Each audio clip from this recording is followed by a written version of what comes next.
দুবাইতে এরকম একটা পরিস্থিতি হওয়ার পরেও মানুষ ইনভেস্টমেন্ট করতেছে। ওটা বাংলাদেশ থেকে হোক, ইউকে, ইউএসএ থেকে আরো বেশি করতেছে। আমি বলছি না আপনি দুবাইতে শুধু ইনভেস্টমেন্ট করুন। যেখানে আপনার ইচ্ছুক সেখানে আপনি ইনভেস্টমেন্ট করতে পারেন। কিন্তু মানুষ দুবাইতে কেন বেছে নিচ্ছে ইউকে থেকেও দুবাইতে ইনভেস্টমেন্ট করা প্রিপেয়ার বলে মনে করছে, ইনভেস্টমেন্ট আরো সিকিউর বলে মনে হচ্ছে। কেন? কারণ আপনি যদি দেখেন প্রবাসী শিল্পে বড় অঙ্কের টাকা যায় মিডল ইস্ট থেকে। দুবাইয়ের যে ভিসা সংখ্যাটা বন্ধ রয়েছে অনেকদিন ধরে, ওটা মানুষ অবশ্যই খুললে আসবে। এটা স্মার্ট ইনভেস্টররা কাজে লাগাচ্ছে।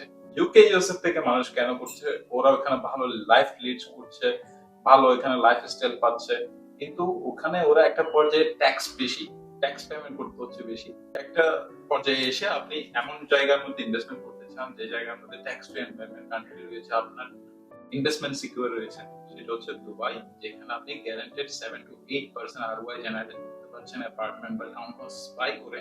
ইভেন ক্যাপিটাল অ্যাপ্রিসিয়েশনও পাচ্ছেন, এটা ডিফারেন্ট।